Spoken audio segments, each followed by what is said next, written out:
그래서 오늘은 보이시는 대로 여호와의 절기에 대해서 함께 공부를 해보고자 합니다. 본문 말씀은 레위기 23장에 있는 내용입니다.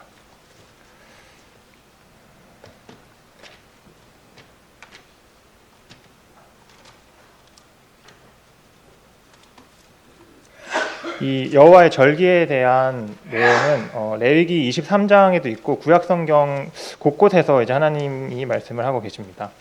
민수기 28장에도 있고 또 신명기 16장에도 있는데요. 이렇게 반복해서 말씀하시는 것이 이제 유대인들은 이 여호와의 절기를 오늘날에도 이제 유대교를 믿는 유대인들은 지키고 있지만 이제 우리한테 사실은 의미가 있는 것은 이 절기 자체를 지키는 것이 아니라 이러한 여호와의 절기를 통해서 하나님께서 이제 예수 그리스도에 대한 예언을 보여주셨고 이미 성취된 것도 있지만 또 미래에 대한 어떤 모형으로서 보여주고 계십니다. 그래서 우리가 이 절기에 대해서 공부해야 되는 이유에 대해서 한번 이 골로새서 말씀을 통해서 보고자 합니다. 골로새서 2장 16절 말씀인데요. 그러므로 먹고 마시는 것과 절기나 초하루나 안식일을 이유로 누구든지 너희를 비판하지 못하게 하라. 이것들은 장래일의 그림자이나 몸은 그리스도의 것이니라.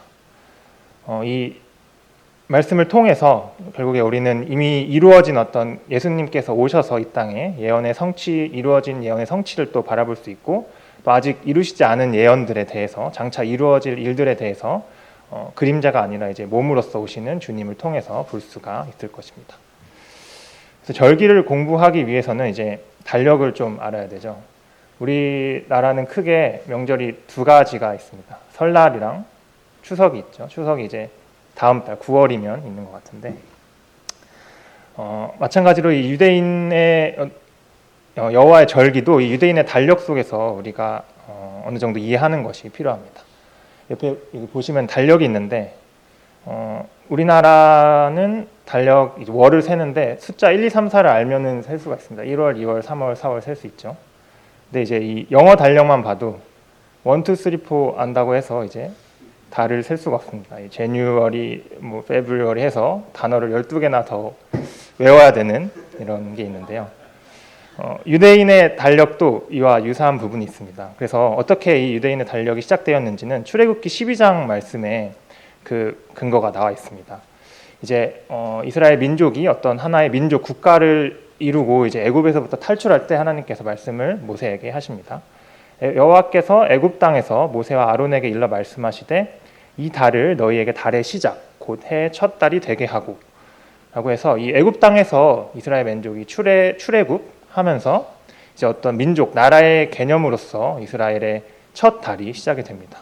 이 첫 달의 이름은 아비벌이라고도 하고 또 다른 구약 성경에는 니산월이라는 표현으로도 나와 있습니다. 그래서 출애굽기 23장 보시면은 이제 내가 내게 명령한 대로 아비벌의 정한 때라고 말씀을 하고 있고 또 다른 에스더 구약 성경에는 이제 그 같은 아비벌이라는 동일한 달이 니산월이라는 표현으로 나오고 있습니다. 그래서 이 유대인들의 달력을 저희가 이 달력을 살펴보시면은 이렇게 니산월부터 아달월까지 종교력으로서 1월부터 12월까지 이렇게 12개의 이름으로 나와 있습니다. 부분은 이제 구약 여러 성경 말씀을 읽다 보면은 이 달 이름을 찾아볼 수가 있는데요. 또 굉장히 이 달력이 복잡한 시스템인 게 유대인들은 두 종류의 달력을 사용을 했습니다. 그래서 이 중간에 7월을 1월로 하는 디스리월을 1월로 하는 민간력을 사용했는데요. 일반적으로 이 하나님께서 출애굽기를 통해서 말씀하신 이 종교력은 어떤 유대인들의 여호와의 절기를 산출하는데 사용을 했고 이 디스리월을 1월로 사용하는 민간력은 유대인들의 어떤 행정이나 계약을 편의상을 위해서 사용을 했다고 합니다. 각각의 월은 이제 우리가 지금 사용하고 있는 양력으로는 3, 4월부터 시작을 해서 2, 3월로 끝나는 봄, 여름, 가을, 겨울 이런 순서대로 1년이 이루어져 있습니다. 그리고 이제 전에 아마 홍영표 형제님께서 그레고리력이나 이런 걸 말씀해 주셨던 것 같은데 유대인들은 음력 체계를 사용을 했습니다. 그래서 한 달이 29일이나 30일에 해당을 했고 1년은 보통 354일에 해당했습니다. 그래서 우리나라도 음력으로 하다 보면은 1년이 비기 때문에 윤달을 사용을 하죠. 그래서 마찬가지로 유대인들도 3년마다 이제 그 종교력이 끝이 나는 아달월과 니산월에 1년이 이제 3년마다 한 달이 비기 때문에 제2 아달월이라는 달을 첨가를 해서 계산을 했다고 합니다. 사실 뭐 의미를 이해하는 데 이 내용은 별로 중요하진 않고요. 하지만 우리가 이 하나님께서 말씀하신 이 절기가 참 역사적 사실이고 또 장차 이루어질 일이라는 것을 보기 위해서 조금 배경 지식으로 알아두시면 좋을 것 같아서 준비를 해보았습니다. 그러면 이제 본문 말씀을 몇 절 읽어보면서 같이 여호와께서 말씀하신 7절기에 대해서 살펴보도록 하겠습니다. 먼저 23장 4절 말씀입니다. 이것이 너희가 그 정한 때에 성회로 공포할 여호와의 절기들이니라. 첫째 달 열 나흔 날 저녁은 여호와의 유월절이요.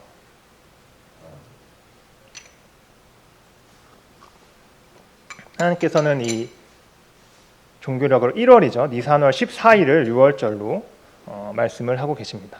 그리고 이제 아까 보셨듯이 출애굽기 12장 말씀에서처럼 이 유월절의 기원은 이스라엘 민족이 애굽으로부터 나올 때 행했던 일에 관련이 있습니다. 출애굽기 12장 3절인데요. 이달 열흘에 너희 각자가 어린 양을 잡을지니 하고 이달 열 나흔 날까지 간직하였다가 해질 때 이스라엘 회중이 그 양을 잡고 그 피를 양을 먹을 집 좌우 문설주와 임방에 바르고 12장 12절입니다. 내가 그 밤에 애굽 땅에 두루 다니며 사람이나 짐승을 막론하고 애굽 땅에 있는 모든 처음 난 것을 다 치고 애굽의 모든 신을 내가 심판하리라.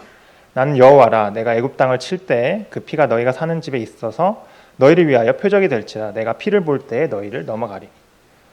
그래서 이 말씀은 사실은 잘 아시는 말씀이죠. 이스라엘이 애굽의 종살이에서부터 애굽의 속박에서부터 구속되고 또 구출된 것을 기념하는 절기입니다. 또한 12장 아까 1절에서 보셨듯이 어떤 이스라엘 민족이 탈출을 시작하고 또 하나의 나라로서 탄생한 것을 의미하는 절기이기도 합니다. 하지만 참 우리는 이 유월절이 의미하고 있는 모형에 대해서 너무나도 잘 알고 있죠. 유월절에 이 그리스도의 죽음에 대한 모형을 의미하고 있습니다. 고린도전서 5장 7절을 보시면 우리의 유월절 양 곧 그리스도께서 희생되셨느니라. 그리고 보라 세상죄를 지고 가는 하나님의 어린 양이로다. 유월절에 희생된 어린 양은 그 피를 통해서 이스라엘 민족이 애굽의 재앙으로부터 벗어날 수 있었듯이 참 죄의 종살이에서 우리를 구속하기 위해 피 흘리신 어린 양이신 그리스도를 상징을 하고 있습니다.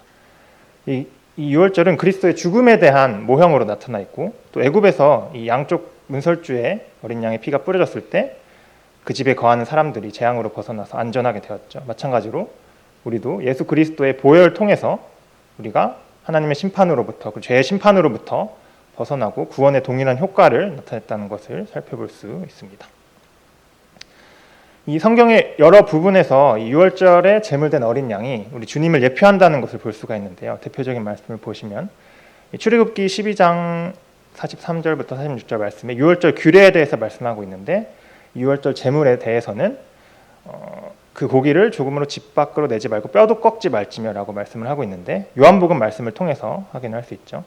이 예수께 이르러서는 이미 죽으신 것을 보고 다리를 꺾지 아니하고 또 이 일이 일어난 것은 그 뼈가 하나도 꺾이지 아니하리라 한 성경을 응하게 하려 함이라라고 말씀을 하고 있습니다. 출애굽기 말씀뿐만 아니라 이제 시편 34편 말씀을 통해서도 우리 주님의 뼈가 꺾이지 않을 것을 예언하고 있는 것을 보게 됩니다. 다음으로는 무교절에 대해서 보고자 하는데요. 23장 6절 말씀입니다.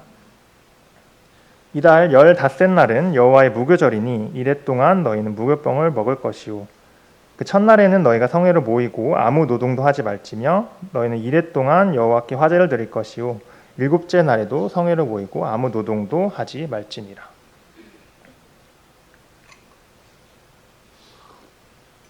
이 무교절의 기간 동안에 유대인들은 그들이 거하는 어떤 처소나 집에서 모든 누룩을 제거하였습니다.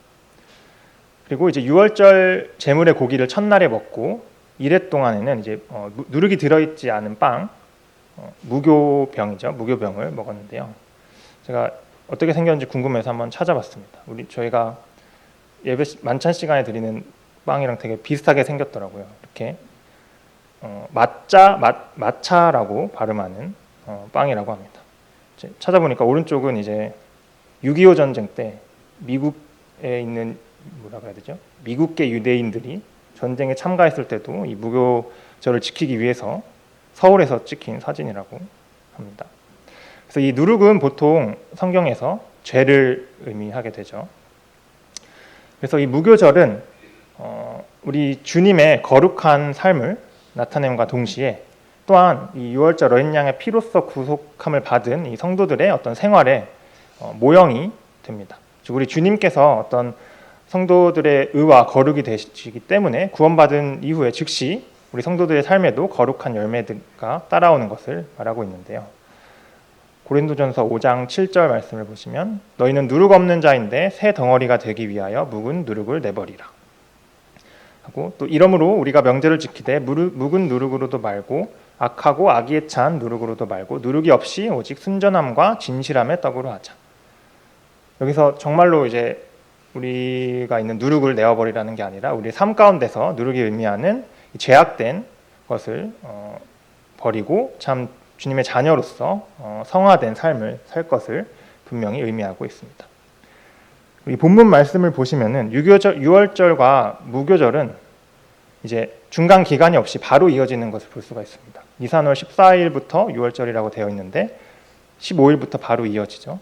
그래서 이 당시 유대인들은 유월절과 무교절을 사실은 구분 없이 같은 의미처럼 사용을 했습니다. 누가복음 22장에도 보시면은 유월절이라 하는 무교절이 다가오매라고 하고 있죠.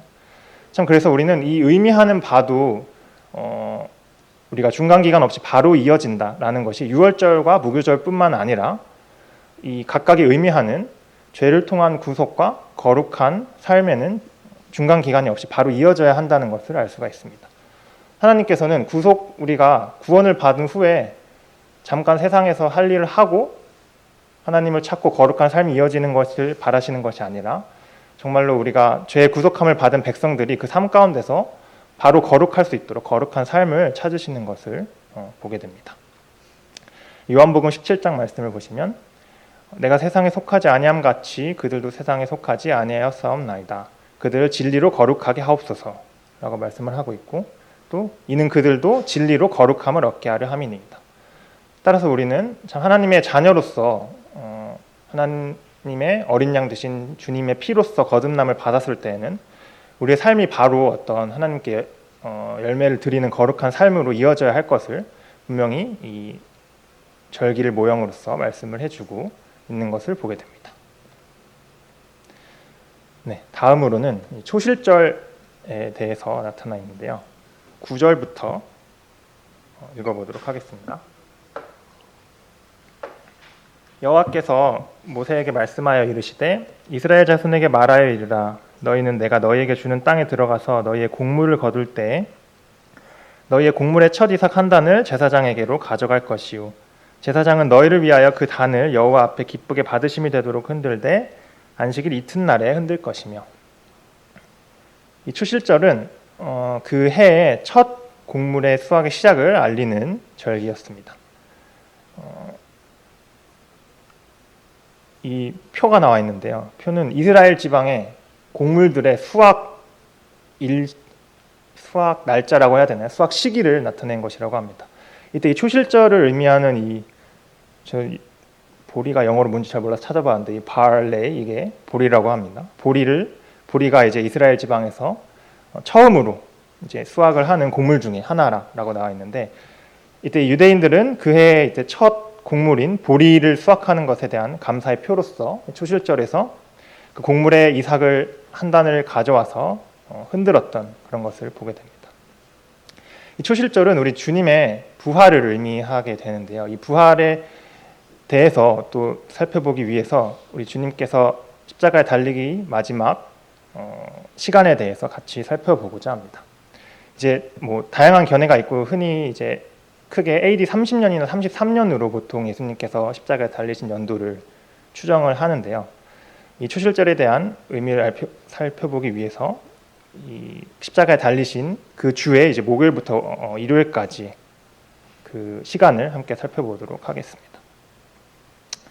먼저 달리기 전에 누가복음 22장에 이런 말씀이 나옵니다. 유월절 양을 잡을 무교절 날이 이른지라. 예수께서 베드로와 요한을 보내시며 이르시되 가서 우리를 위하여 유월절을 준비하여 우리로 먹게 하라 라고 말씀을 하고 있는데요. 예수님이 십자가에 달리신 게 이제 금요일이었습니다. 그렇기 때문에 그 전날 목요일이죠. 목요일에 유월절 양을 잡을 날이라고 말씀을 하고 있고, 그래서 목요일이 니산월 14일이고 유월절에 해당이 됩니다. 그리고 이날 밤에 흔히 뭐 이제 성만찬이라고 하죠. 최후의 만찬이라고 하는데 만찬을 제정하시게 됩니다. 22장 19절 20절 보시면은 또 떡을 가져 감사기도 하시고 떼어 그들에게 주시며 이르시되 이것은 너희를 위하여 주는 내 몸이라 라고 말씀하셨고, 또 잔을 주시고 내 피로 세우는 새 언약이니 라고 말씀을 하고 있습니다. 유월절 식사가 이제 목요일에서 금요일로 넘어가는 때에 지정된 것을 볼 수가 있습니다. 그리고 이때 이제 가룟 유다가 그 예수님을 잡으려는 무리들과 함께 와서 예수님을 체포를 하게 되죠. 그리고 금요일 오전에 이제 십자가에 달리시게 됩니다. 이 때가 제3시라고 되어 있는데 오전 9시경에 이제 십자가에 못 박히셔서 오후 3시경에 이제 제9시로 표현되어 있는 3시경에 돌아가시는 것으로 나타나 있습니다. 이 십자가에 달리신 날이 그래서 무교절이 시작하는 니산월 15일에 해당하는 날이었습니다. 그리고 이 십자가에 달리신 날은 그 일반적으로 이런 토요일이 안식일이죠. 토요일이 안식일이었기 때문에 이 안식일 전날, 즉 안식일 날에는 그들이 어떠한 일도 할 수 없었기 때문에 서둘러 이제 예수님의 무덤을 준비하는 것을 볼 수가 있는데요. 그리고 안식 후 첫날에 부활하셨습니다. 그리고 이 여호와의 절기에 따르면 이 주님께서 부활하신 날이 바로 절기상으로는 초실절에 해당을 하게 됩니다. 그래서 마가복음 6장 2절에 그 내용이 나와 있는데요. 안식 후 첫날, 6장이 아니라 잘못 써놨네요. 안식 후 첫날 매우 일찍이 해 돋을 때에 그 무덤으로 가며 너희가 십자가에 못 박히신 나사렛 예수를 찾는구나. 그가 살아나셨고 여기 계시지 아니하니라 라고 말씀을 하고 있습니다. 그리고 이 예수님께서 부활하실 것에 대해서는 미리 제자들에게 말씀을 하셨죠. 인자가 장차 사람들의 손에 넘겨져 죽임을 당하고 제3일에 살아나리라 하시니. 그래서 이 금요일에 십자가에 달리시고 3일 만인 안식 후 첫날 이제 주일에 부활하신 것을 보게 됩니다. 따라서 주님께서 직접 말씀하셨던 예언이 성취되었고 또 이 절기상으로 초실절에 예수님이 부활하신 것을 보게 됩니다. 따라서 그 모형으로서 우리는 참 초실절이 우리 주님의 부활을 상징한다는 것을 볼 수가 있습니다. 초실절의 어떤 직접적인 의미는 그들이 처음으로 그 곡물을 수확했기 때문에 앞으로 올 더 큰 수확에 대해서 하나님께 바라고 또 소망 가운데 있었던 것을 보게 되는데, 마찬가지로 우리 주님도 모든 어떤 하나님의 열매에 있어서 첫 열매가 되신다고 말씀을 하고 있습니다.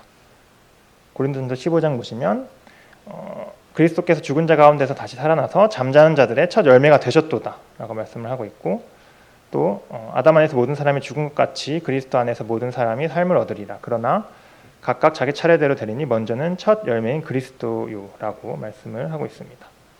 따라서 이 초실절에 유대인들이 그 첫 수확물인 보리를 기념하면서 다른 이제 이어질 곡물들에 대한 수확을 바라보았듯이 우리 주님께서 친히 첫 수확물이 되셔서 앞으로 올 더 큰 수확을 바라볼 수 있게 된 것입니다. 그리고 이 첫 열매라는 것은 이어질 많은 수확물들이 있겠죠. 따라서 우리 교회와 성도도 참 우리 주님이 부활하신 것과 동일한 원리에 기초를 해서 부활할 것을 말씀을 통해서 확인할 수 있습니다.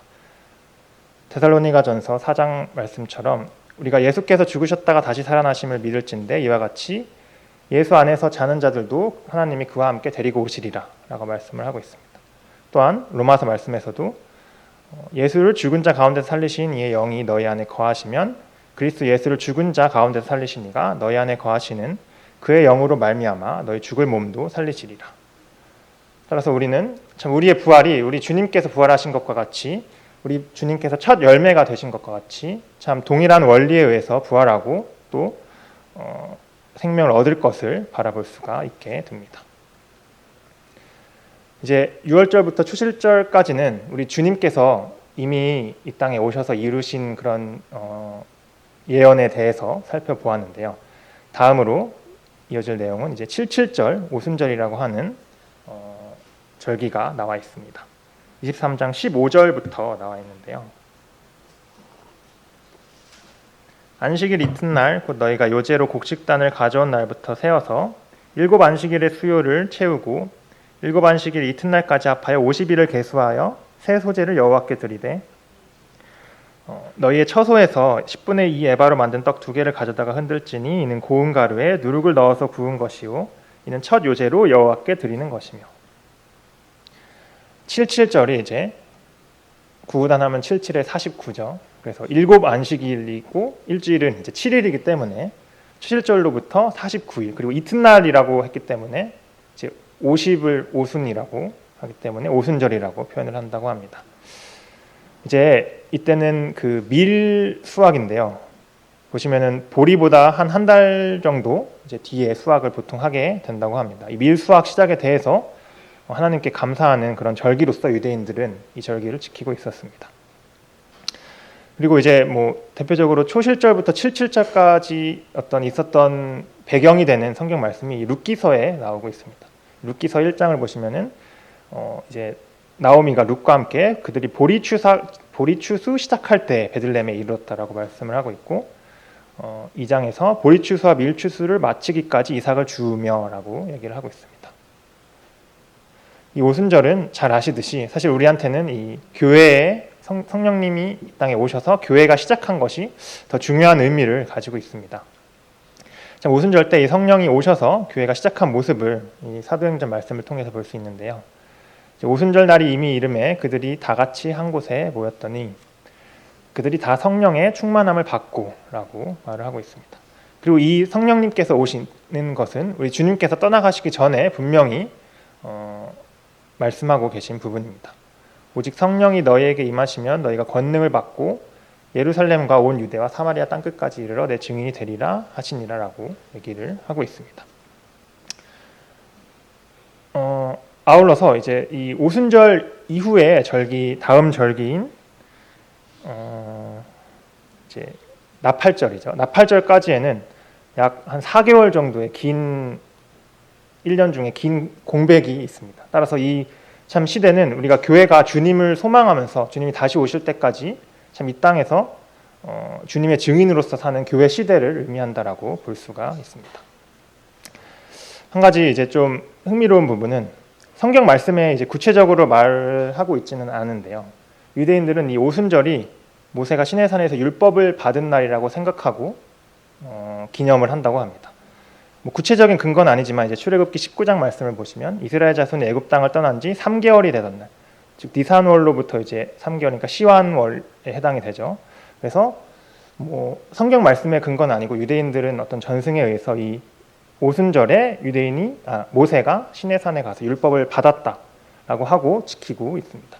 사실 이것이 참 우리 교회 그리스도인들에게 의미하는 바는 또 상당히 대조적으로 큰 의미를 가진다고 생각을 하는데요.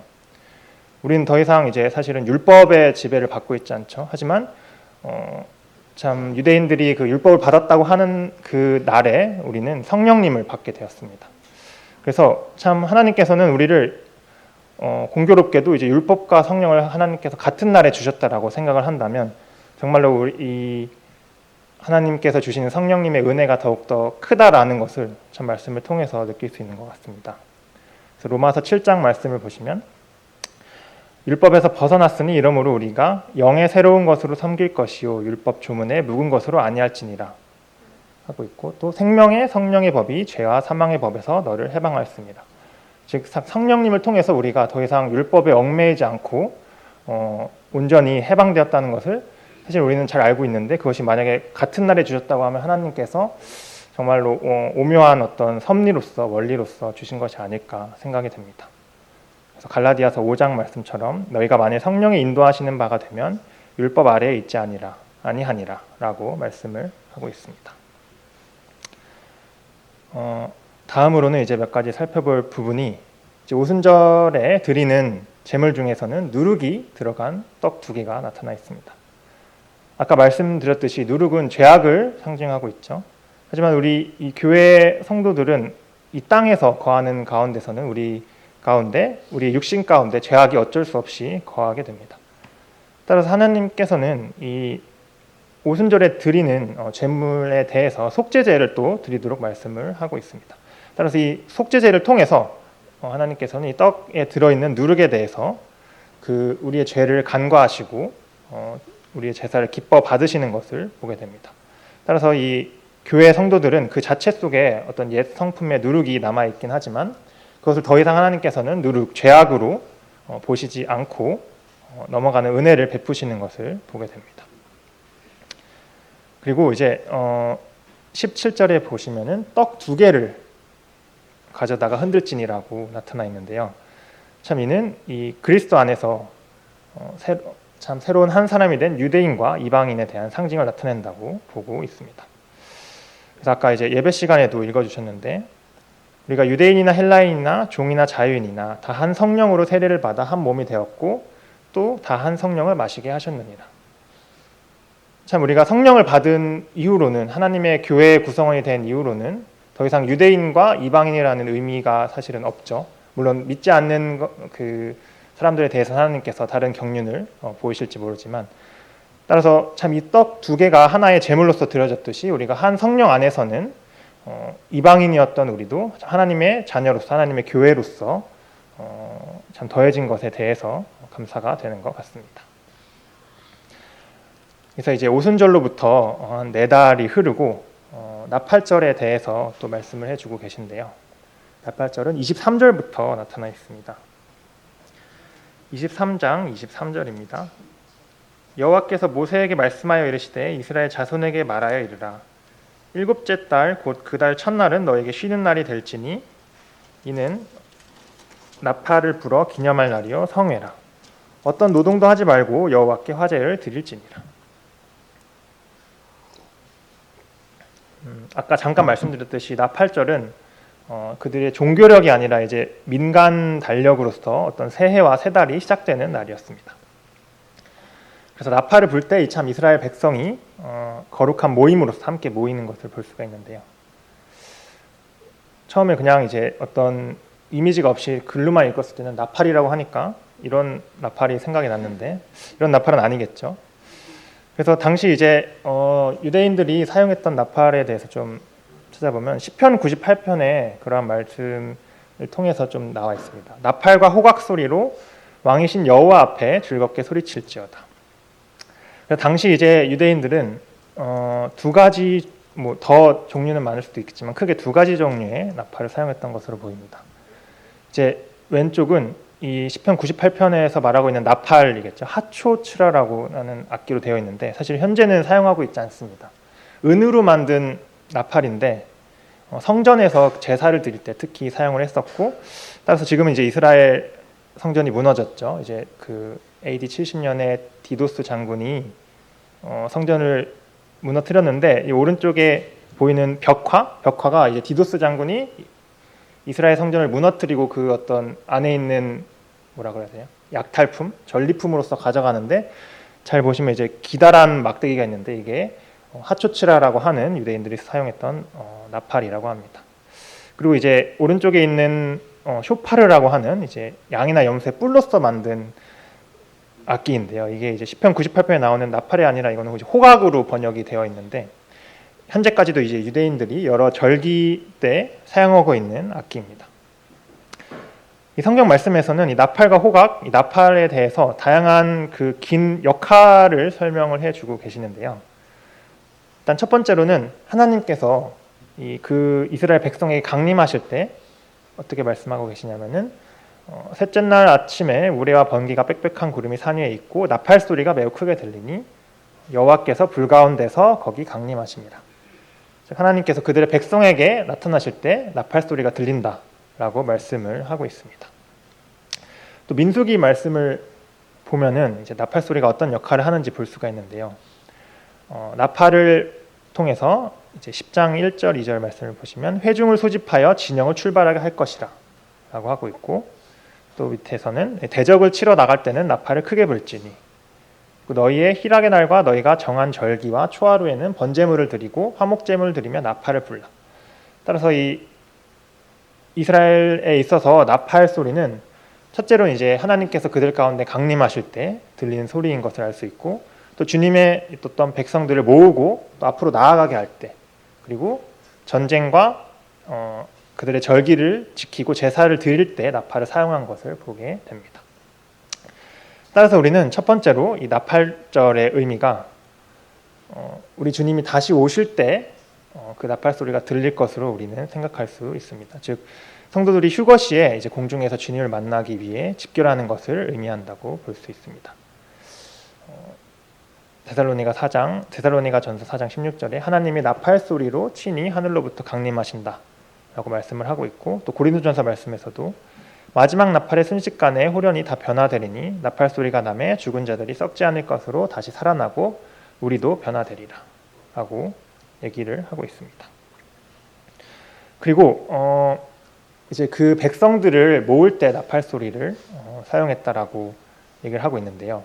교회의 성도들을 주님께서 공중 재림하셔서 부르실 때뿐만 아니라 참 이스라엘 민족이 그들의 어떤 회개에 앞서서 그 땅에 집결할 것을 또 의미를 하고 있습니다.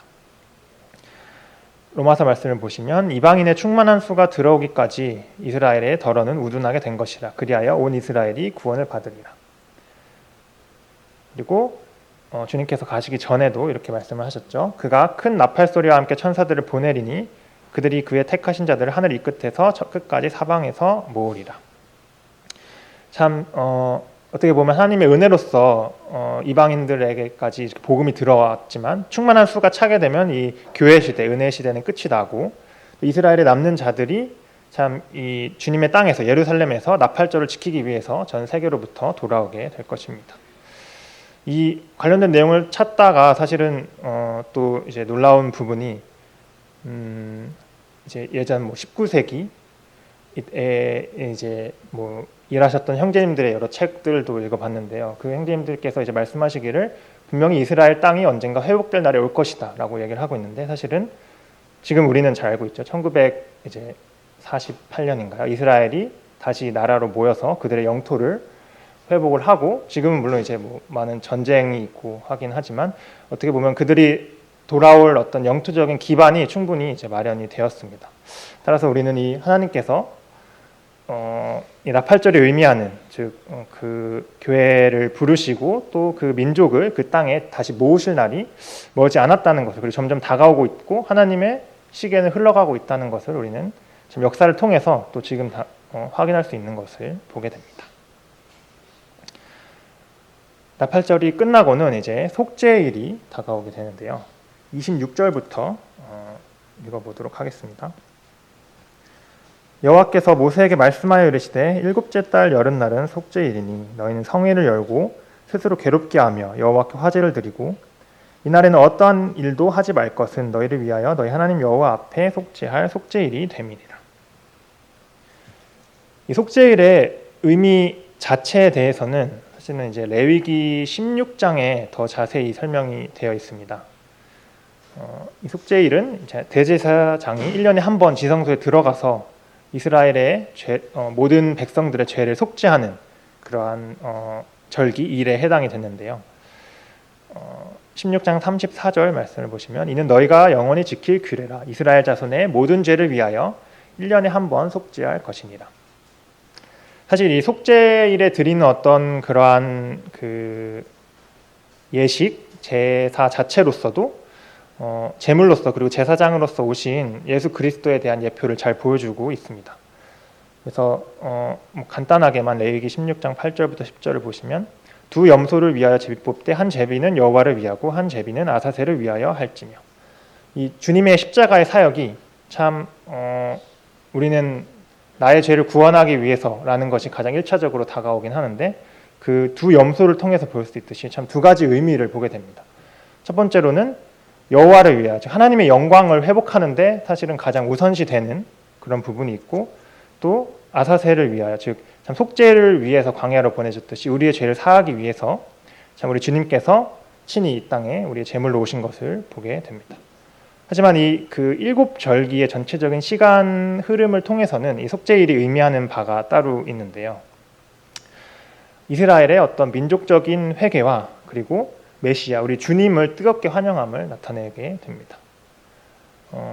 이 속죄일의 표현 중에 이제 스스로 괴롭게 하다라고 되어 있는데 보통 이것은 이제 금식을 의미한다고 하고, 민수기 말씀에서는 동일한 부분이 이제 심령을 괴롭게 하다라고 표현이 되어 있습니다. 참 이스라엘이 그 유대인들이 참 그들의 왕으로 오신 우리 주님을 십자가에 못 박고 알지 못하고 그렇게 행했지만 참 그들이 행한 바를 깨닫고 이제 회개할 날이 속죄일인 것을 보게 됩니다. 스가랴서 말씀을 보면 그들이 그 찌른 바 그를 바라보고 그를 위하여 애통하기를 독자를 위하여 애통하듯 하며 그를 위하여 통곡하기를 장자를 위하여 통곡하듯 하리로다. 그날의 죄와 더러움을 씻는 셈이 다윗의 족속과 예루살렘 주민을 위하여 열리리라. 참 그래서 이 날은 장차 올 참 이스라엘의 이 믿는 잔존자들이 우리 주님 메시아에게로 돌이키고 죄 사함을 받는 것을 나타내주고 있습니다. 따라서 이제 로마서 11장 말씀에 온 이스라엘이 구원을 받을 것을 분명히 말씀하고 있고, 참 하나님께서는 이 로마서 11장 29절 마지막에 나타나듯이 하나님의 은사와 부르심에는 후회하심이 없느니라 라고 되어 있죠. 지금 상황은 어찌 보면은 하나님께서 이스라엘을 버리고 이제 교회를 택하신 것이 아닌가라고 생각을 할지 모르지만 분명히 하나님께서는 그 행하신 일에는 후회하심이 없습니다. 그래서 이스라엘을 언젠가 분명히 그들의 참 선민으로서 택하셨듯이 회복하실 것이고, 또 이스라엘 백성을, 교회뿐만 아니라 이스라엘 백성들을 통해서도 참 영광을 받고 찬양 받으실 날을 분명히 말씀하고 계시는 것을 보게 됩니다. 마지막으로는 이제 일곱 절기 중에 초막절을 보도록 하겠습니다.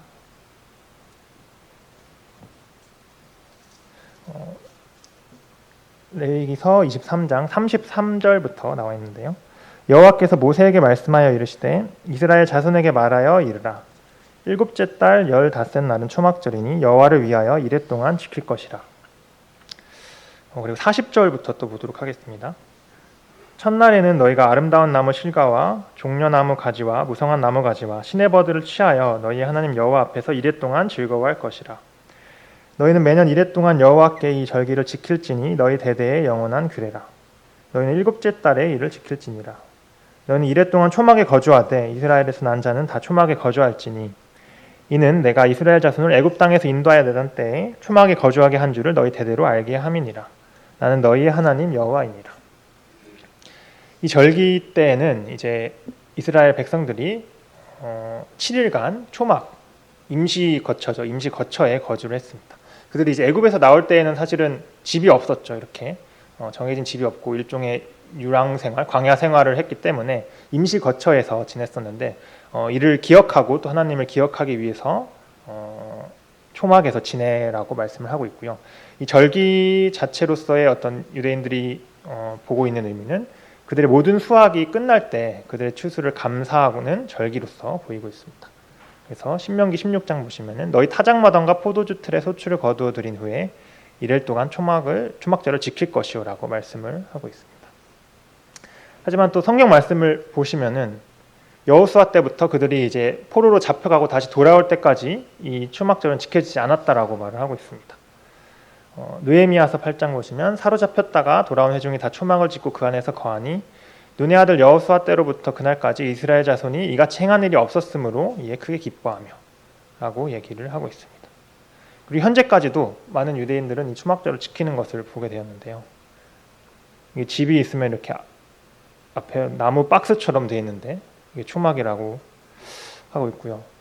또 찾아보니까 이제 아파트에 살면 어떻게 초막에 살까 했는데 베란다에 이런 초막을 지어서 일주일 살면 되게 무서울 것 같은데 이런 곳에서 아직도 유대인들은 초막절을 지킨다고 합니다. 하지만 사실은 이 초막절의 진정한 의미에 대해서는 알지 못하고 지키는 것이겠죠.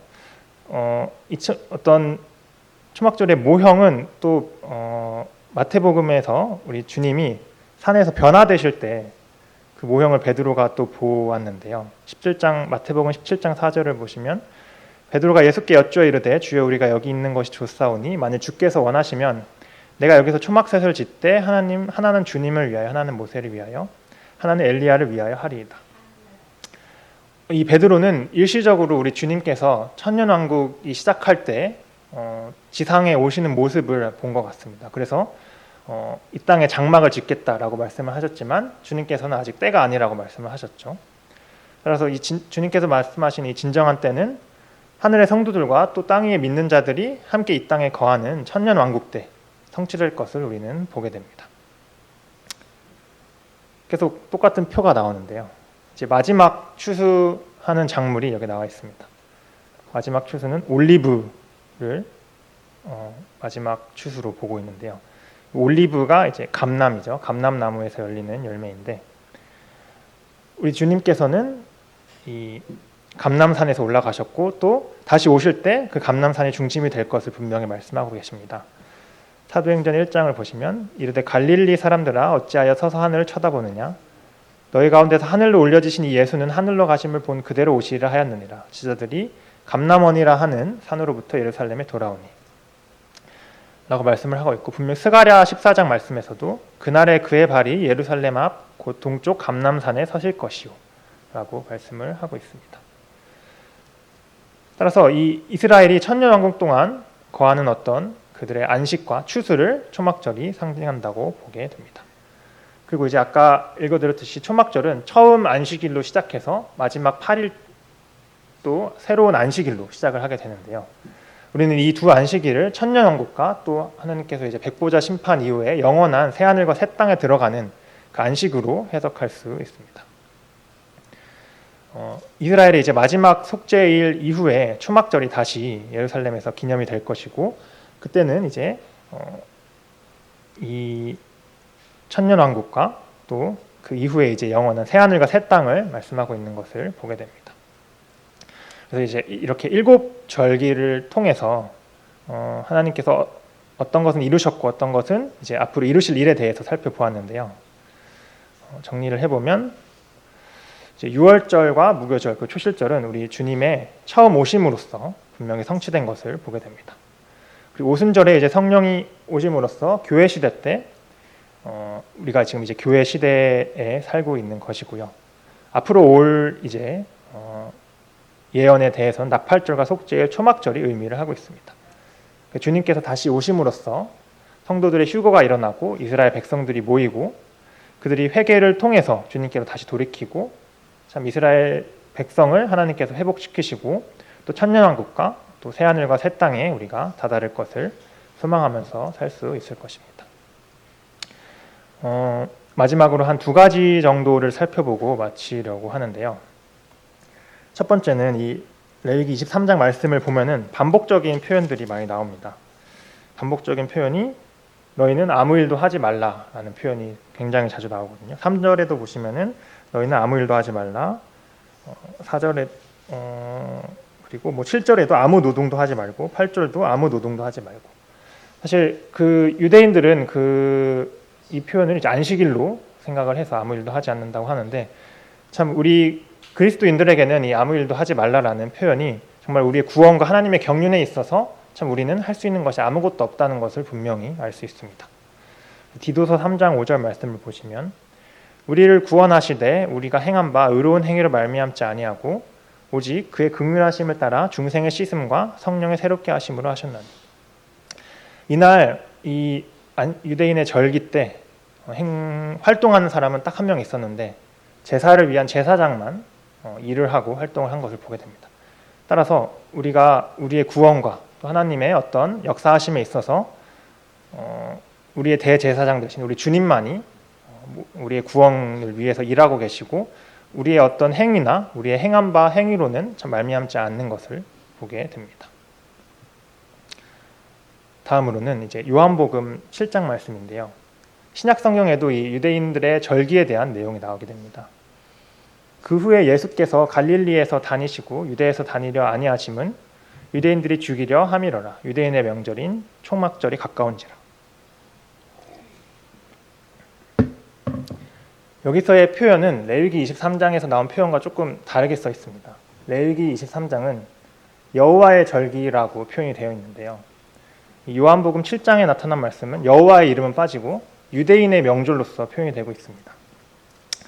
유대인들이 참 이 여호와의 절기의 진정한 의미와 그 본체가 되신 우리 주님께서 오셨는데도 7장 1절 말씀을 보시면 유대인들이 죽이려 했다고 했죠. 오히려 안식일에 어떤 기적을 행했다고 해서 정죄하고 죽이려 했을 때 그들이 지키는 이 명절이 더 이상 어떤 여호와의 절기를 여호와의 명절로서의 성격은 잃고 어떤 형식과 거칠로 격화된 것을 보게 됩니다. 참 그래서 이 표현을 보고 참 느끼게 된 게 우리 교회가 지켜야 할 절기 명절이 하나 있죠. 주일이죠. 오늘 그리스도의 날인데 지난번 이제 성경 공부 시간에 또 같이 공부를 했던 것 같은데 수요일에 참 우리가 이 주님의 우리가 지키라고 말씀하신 명절을 절기인 주의 떡과 잔을 지킬 때 단순히 어떤 유대인들이 그들의 절기에 집착해서 형식에 집착해서 지키는 것이 아니라 그 의미를 예배를 드릴 때마다 참 올바르게 파악하고 또 항상 참 이 마음을 새롭게 함으로써 드려야겠다라는 생각을 하게 되었습니다. 그러므로 누구든지 주의 떡이나 잔을 합당하지 않게 먹고 마시는 자는 주의 몸과 피에 대하여 죄를 짓는 것이니라. 사람이 자기를 살피고 그 후에야 이 떡을 먹고 이 잔을 마실지니 주의 몸을 분별하지 못하고 먹고 마시는 자는 자기의 죄를 먹고 마시는 것이니라. 참 그래서 하나님이 여호와의 절기를 유대인의 명절이라고 표현하셨듯이 참 우리도 주님의 날, 주의 날을 표현하자면 그냥 교회 가는 날 아니면은 예배 보러 가는 날로 하는 것이 아니라 정말 올 때마다 하나님께 영광을 드리고 참 우리의 진심으로 드려야 된다, 예배를 드려야 된다라는 것을 보게 됩니다. 그래서 요한복음 4장 말씀을 보시면 아버지께 참되게 예배하는 자들은 영과 진리로 예배할 때가 오나니 곧 이때라. 아버지께서는 자기에게 이렇게 예배하는 자들을 찾으시느니라. 하나님은 영이시니 예배하는 자가 영과 진리로 예배할지니라. 참 그래서 이 여호와의 7 절기를 통해서 분명히 하나님께서 이루신 예언에 대해서 보았고 또 앞으로 이루실 일에 대해서 함께 살펴보았는데요. 참 우리가 지금 있는 이 교회 시대 때 참 어떠한 마음으로 하나님께 예배를 드려야 되고 또 어떠한 것을 이 주님의 말씀을 통해서 소망할 수 있는지를 참 바라볼 수 있었던 것 같습니다. 그래서 앞으로 이루실 이 하나님의 말씀을 소망 가운데 살아가는 또 성도님들이 되기를 바라면서 마치도록 하겠습니다. 기도드리시겠습니다.